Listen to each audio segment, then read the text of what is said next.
Hello, hello. It's Angela Roberts with A Wisdom Through the Wild and Beyond. And I'm so excited today because I wanted to revisit the Sacred Dance Summit in its conclusion as the replay ends this weekend. So don't miss it. But I wanted to introduce our amazing and gracious host, Leslie Zehr, because she has really a beautiful vision and is such an expert in this field that how could we not hear from Leslie about who she is and why she created this summit. So it's my honor to be able to share her with you and what she's up to in the world, and just honor the opening that she gave to all of us in the sacred dance world. So I'm going to tell you a little bit about her. She teaches sacred dance, of course, an original and unique method that empowers women and helps them to reconnect to the sacred feminine. She's also, of course, our host and coordinator of the Sacred Dance Summit, a leading expert in aromatherapy, also a hypnotherapist, a reiki master, an astrologer, and a mentor to those on the path to rebirth. She's written 2 books, The Alchemy of Dance, Sacred Dance as a Path to the Universal Dancer, wonderful book, and she'll tell you a little bit more about that later. And the Alchemy Remedies, Vibrational Essences from Egyptian Flowers and Sacred Sites. So she has also released a CD entitled Navel Portal Activation and Guided Visualizations. That sounds amazing. In 1986, Leslie moved to Egypt, a land that became her profound inspiration, and where she married and raised her 2 children. It is also where she founded and ran a center for women's well-being, learning, and creativity in Cairo. Through dance, Leslie retells the archetypal stories using music, primordial energies, sacred geometry, wave motion, and vibration. Leslie retells, she guided hundreds of women of different nationalities on the path to unlocking the esoteric wisdom buried deep within our psyches. Leslie's lectures and workshops in sacred dance and the Alchemy Remedies have taken her from Cairo, ancient Egyptian temples, and archaeological sites along the Nile River to studios and centers in New York, Maine, Maryland, Arizona, Washington, and Puerto Rico. She has been interviewed on radio and podcasts and has held webcasts and webinars. She's also led tour groups and hosted retreats in Egypt and in Peru. She currently blogs, holds online courses, makes handmade cosmetics, and teaches workshops. She also works as a consultant for companies in the new emerging aromatherapy market in Egypt. Leslie continues to make her home in this wonderful, wonderful country of Egypt. And let's welcome writer and host of the Dance Summit, Leslie Zehr. Thank Hello. you, Angela. Yeah. Thank you for doing this. This was such a nice idea and a nice way, I think, to close the summit. Yeah. My pleasure and honor. So I wanted to learn and share with others what inspired you. Share with us what inspired you to do the Sacred Dance Summit, and we'd love to learn, a lot more than that. But let's begin with that. Well, actually, it was an idea that Karen Brown had, who's one of the speakers on the summit. She's also does counseling for creative entrepreneurs, and we were doing a session, and she said, you really should do a summit, a sacred dance summit. And as soon as she said it, the seed was planted, and I really felt that was something I wanted to do. That was a few months ago. So after she planted the seed, it just quickly began to grow, and things started falling into place. And I would wake up in the middle of the night with someone I wanted to ask to be on the summit. And as I said, things just really fell into place. And I think it brings together obviously she saw that. And I think it's important to have other people reflect things to you, because I think I can't see myself that well. And so when she said this to me, then it made sense. And then other people confirmed, oh yeah, this is what you should be doing. So I think others maybe can see me better than I can see myself, but it really did bring together the things that I love, which is sacred dance. I love working with technology. I love talking to other people. So I think that it really did, as I said, bring together things that are important to me, and things that I think I can do well, I guess. Mm. Yeah, yeah. Well, and I really felt like what you said, a couple of things in our time together that were interesting, really interesting to me, that I wanted to ask you a bit about. And what's your vision in doing this? You know, what now that you've done it and you took the idea and you planted it and it's grown into fulfillment, what's the next, vision you have with gathering us all together? Well, I think my thing, my purpose is really about creating sacred space. And I think that that's what I do. And the work I do with the womb is for that reason. The womb is a sacred space. I think it's a very feminine thing. To me, the connecting and the holding space for other people, I love to promote other people. And when I had a center, I used to do that, but it became, I don't know, it was kind of heavy at the end in a way that I think I took the responsibility. And I'm all about community, but maybe you have to make mistakes to to learn.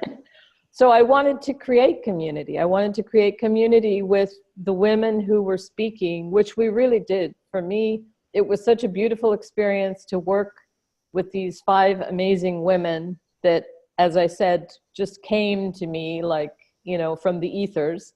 And also to build a greater community with sacred dance, people focusing on one thing. And I love summits. I attend a lot of summits because I think it's a way to educate people. It's a way to present yourself.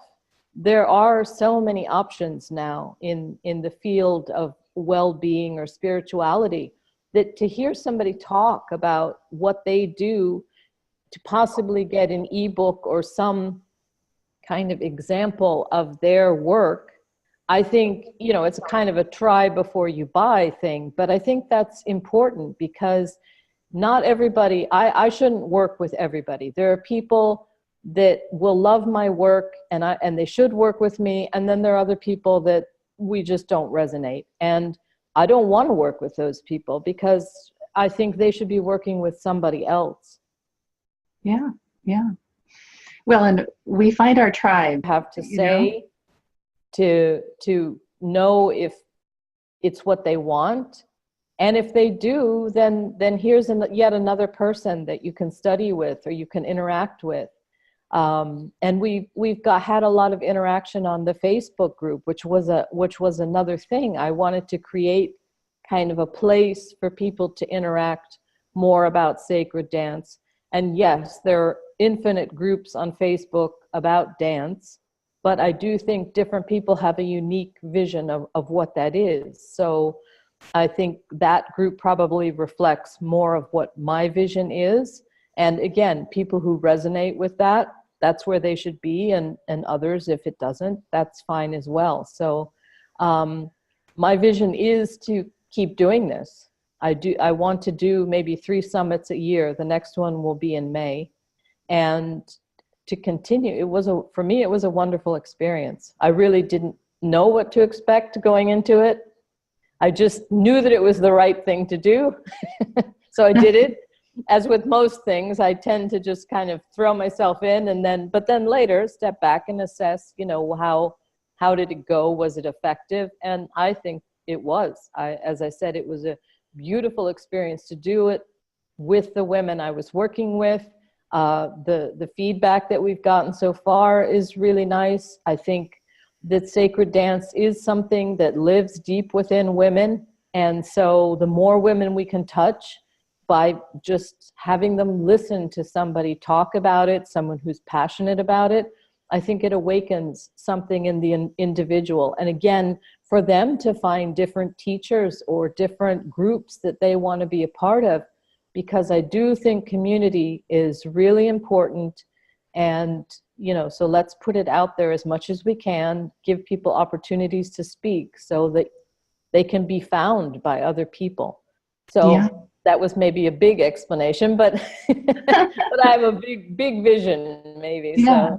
So yeah, so Well, it's really about connecting people and you know, getting it, spreading the word, I suppose. Yeah. wonderful. Yeah, and I'm looking forward to your ongoing summits. I think it gives us all an opportunity to connect in a greater way to all the sacred dancers all over the world.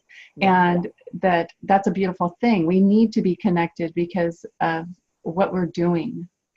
We're connecting to the sacred is so important in life right now, for the world, for humanity, and that this practice can really bring about wonderful change in the world. And I wanted to hear a little bit more about, and I'm sure other listeners do too, about you in sacred dance and your personal philosophy around sacred dance. Just what would you like to share about sacred dance and Well, how you teach it, and tell us about sacred dance for you.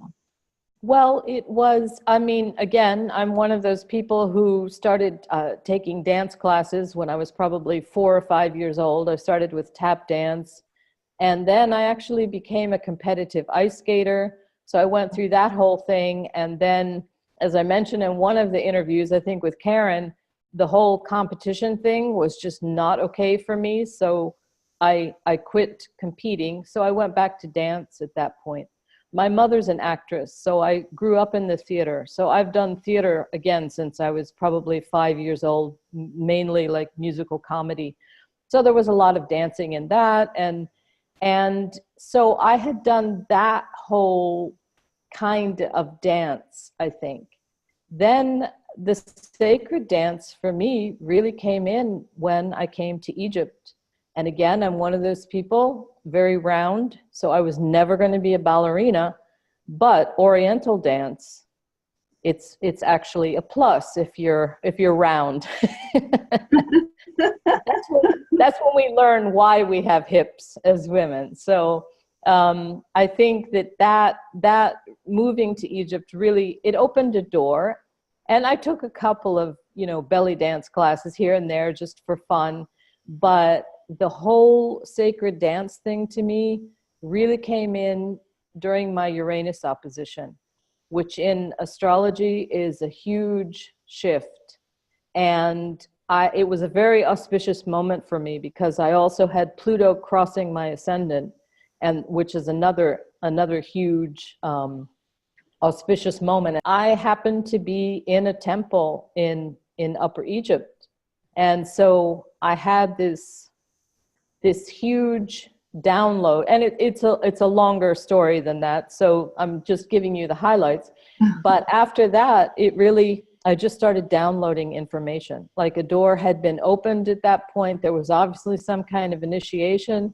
A door had opened and I just started downloading. And that's actually how I wrote the book, The Alchemy of Dance, and started teaching it. I started teaching it long before I ever wrote the book. But when I would dance, I always had a pad of paper with me because it would just come and I would just write things down. And I didn't know even what that meant. But then later I would get confirmation about what it meant. So all of the pieces, at least for me, come in out of order. And then the last piece comes in and everything sort of fits together. Mm-hmm. So immediately after that, I was asked to teach at someone's studio to teach dance, to teach belly dance and Latin dance. Because I was born in Peru. I've done Latin dance, again, since I could stand up. My mother said I would put the radio on and then just bounce. So that was kind of in my blood. So I started teaching those two things. And it was really interesting because I didn't know what I was doing. And I never said I knew what I was doing. We were doing it for fun. But I would tell women things. I mean, I was in the healing profession at that point, but again, from the downloads, I would just share that information with women. And mainly I was teaching Egyptian women. So I was really sort of floored that they would even listen to what I had to say about belly dance, because they've been doing that since they could stand up, you know? But they Yeah. did, and they listened to me, and they would feed back, and things started happening. And then that just kind of grew. And I swore I would never write a book about it, but I did. In 2008, I did write. By then I had been teaching, I think, for maybe 6 years or something. And I really wrote the book more as a backup so that women would not take notes in my class, so that they would just be in the experience, which is a huge part of my philosophy, is just to have the experience and then process it later. And that was how I was going to remedy that situation, was by writing a book about it. But, you know, other people have read the book, and I think it resonates with people who maybe are already doing some kind of sacred dance, and maybe this can just add some layers to whatever they're doing, or a new perspective. And So that's how it came in. And and I'm really about the sacredness of it. That's a huge, you were asking me about how I teach.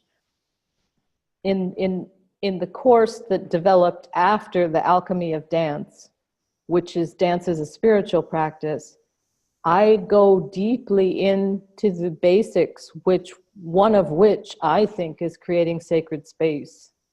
I'm not one of those people that believes you should do these dances out in the disco. I'm very much about doing it in a sacred space, because if you're going to open yourself up to those energies, at least create a container so that you can have the most profound experience.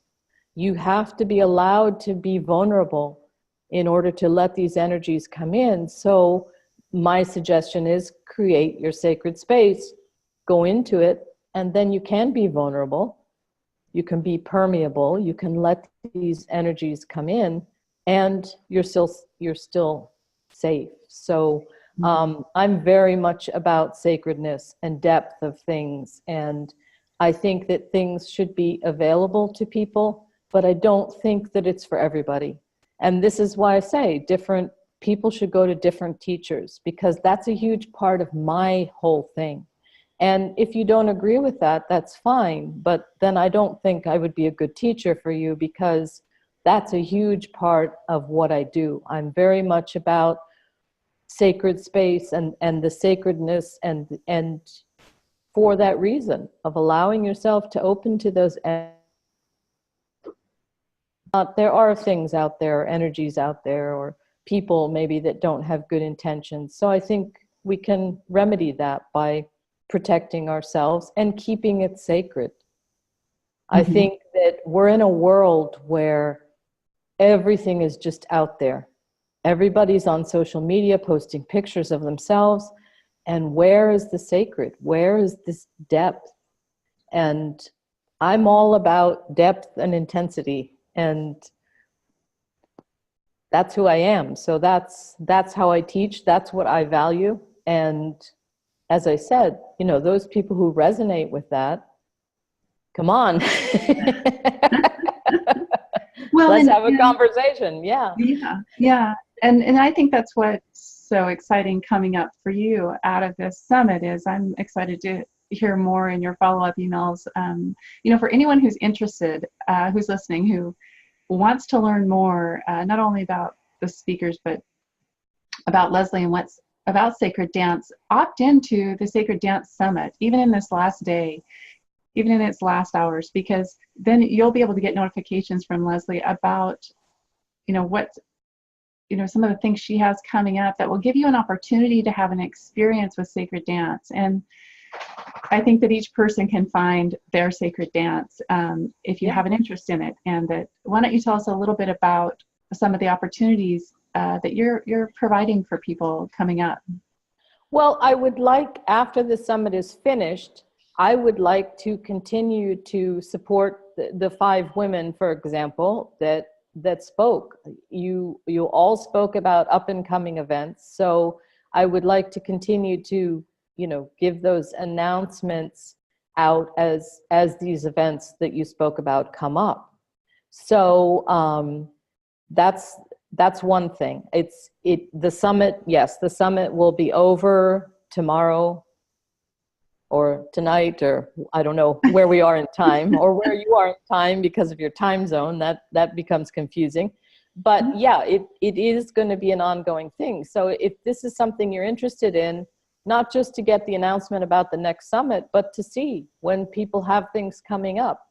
And for me, I would like to offer to the participants of the summit, I would like to offer them a discount on my Dance as a Spiritual Practice course. I did, as a free gift, I did have the Kindle version of my book, but I would like to continue to encourage participants to carry on, whether they carry on with me or you or anyone else in the group. I think as we have opportunities for people, I would like to continue to send emails out. And I have no intention of bombarding people with emails because I hate that myself. But I do want to present opportunities to people. So there will be things coming up, you know, from now until the next summit that are related to sacred dance. So I hope people will continue to register and get on that mailing list. Definitely, because I think that when you're connected and able to send messages to one another, that, you know, you can have an epiphany. We can have moments where we're really receiving some divine messages and we know we're supposed to get it out to people. And so let's stay connected. And we're meant to hear each other's messages. So I'm excited to stay connected and, you know, make sure that everyone jumps in while they can. And I was wondering if you could share just a little bit about what you think are some of the most profound things that have come about in your life through sacred dance, or for some of your dancers, some of the women who've participated in your programs. What are some of the things that people can? Well, honestly, for me, I think everything comes from the dance. Like that is my connection. That is how I open the channel. So I'm a writer, but even before I sit down to write, I very often dance, because that just for me, it's so easy to make that connection through dance. And I realize it isn't for everybody, and everybody's different, and different people have different ways of opening that door. But for me, it really is through dance. So I would say that most probably everything that I've done has been prefaced by dance. I think even like making the Alchemia Remedies, I think, you know, I probably danced my way through that whole thing. And the concept, the greater concept here is the universal dancer. That's the alchemy of dance. The dance portion of it is an analogy for the cosmic dance of co-creation. The universal dancer is the last card in the tarot. That's the gold. That's that point of fusion. So although this is a book about dance, I think that we need ways to practice co-creation. And I'm talking about co-creating with the divine. Now, obviously we can co-create with each other, but in this particular instance, I'm talking about this path of this alchemical path to enlightenment, where that's the point that we're at, where we're dancing with the divine. And I have to say that the ability to do that has helped me. Like, for example, it helped me through my divorce. I was getting information because I was able to put myself in that state. So I think that that is an important place to be, an important skill to develop. And that is the point of learning this physical dance, is so that we can do that greater cosmic dance. And I don't think we have a lot of ways to practice that. That's not like something you're going to learn at school. That's not a normal part of anybody's education. So how do we learn to co-create with the divine when very often even the divine is not spoken about? So that's really, and the dance as a spiritual practice piece that comes first is more directed at creating your sacred space and getting you to that place of allowing the divine to come in. Where the alchemy of dance is a bit more complicated and has very specific movements to it, the first part is about making that connection. And as I said, I think that's a skill that we all need, whether you do it through dance or maybe you do it through drawing or writing, or I think there's many ways. And that's why I use the tarot in my book, because I think the first line of the tarot is about those processes that we need to learn. So I think that the book could probably be read and applied to any creative, whether it was painting or collage making or whatever. I think all of those steps could be used in different creative forms. Mine happens to be dance, so that's why I wrote it about dance. But I think that this is important. I think we need ways to practice this co-creation, and that's really what this book is about. Yeah, well, I completely agree with it. There's very few places in the world in our lives where we are taught about co-creation, even in spiritual development, even in churches, even in mosques, even in, right, we're quite often not taught, how is this dance happening? And when do I surrender? What's my role to play here? Yeah. And quite often, I think that we get very burned out in our lives and have a lot of other troubles in our lives because, one, we're not connected to the divine and we're not getting that support that we need that's beyond us. We can't always see and know everything. And we can't always trust where information is coming from in this modern age. And I think we're all more familiar with that now that the internet is such a source of information, that we want to be able to trust something greater than that, something beyond all of that, that connects us to truth.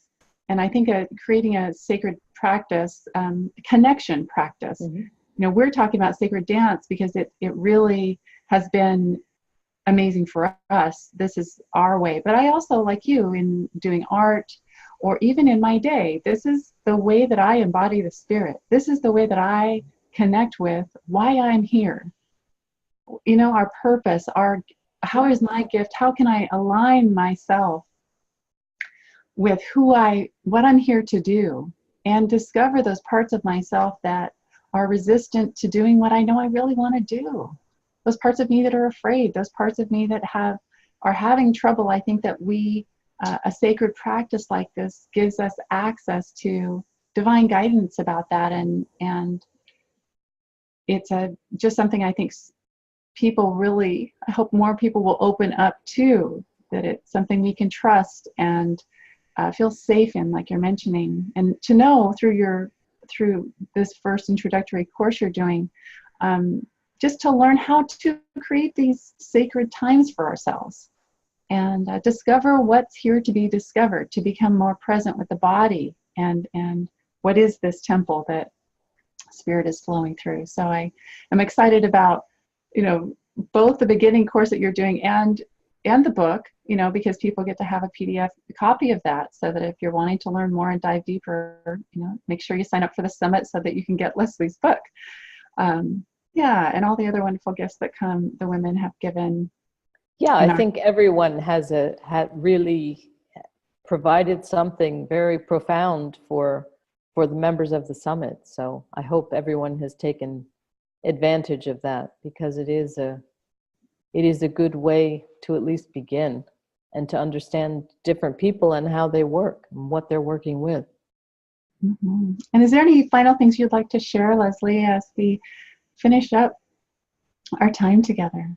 No, not really. I think, you know, just thank you, and thank you to everybody who participated and all the listeners, because it really has been a wonderful experience, the feedback, and that's inspiring as well. I mean, I encourage people to give feedback and to write reviews and things like that, because we can't know as the coordinators, or for me writing a book, when somebody writes to me about my book, that, you know, that's how I know how you've been affected.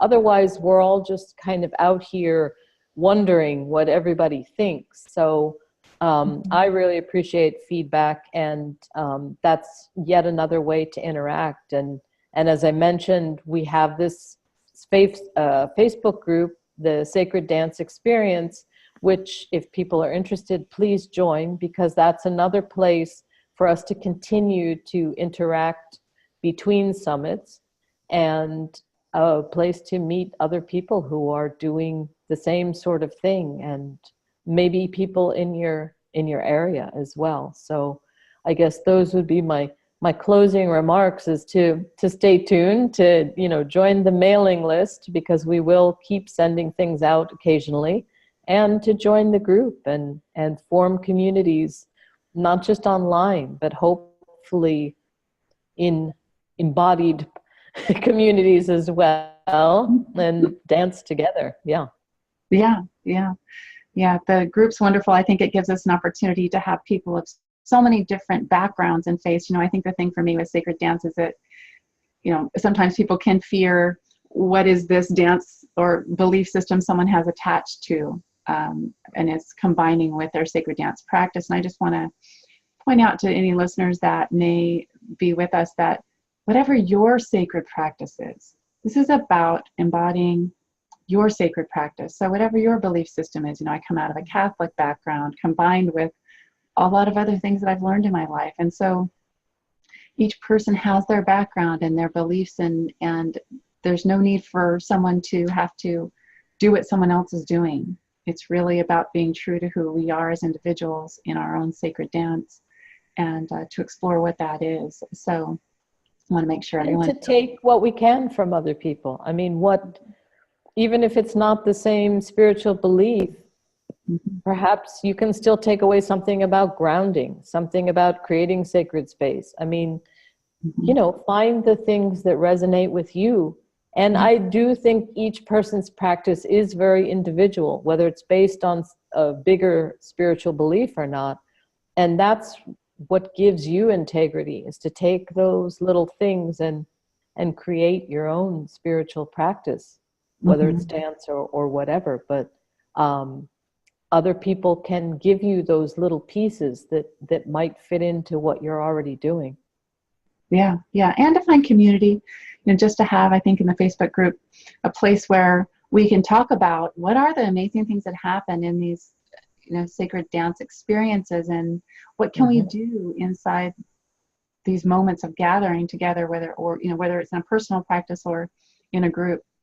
What can happen with it, and how can we impact positive change in the world, and enliven ourselves, and just have a more wonderful life. So thank you, Leslie, for, you know, being a leader in this, and for guiding us all through the Sacred Dance Summit. It was an honor to be with you, and we'll look forward to hearing from you very soon. And I just say goodbye to all the listeners and everyone who joined us, and have a wonderful rest of your day. Thank you. Thank you, Angela.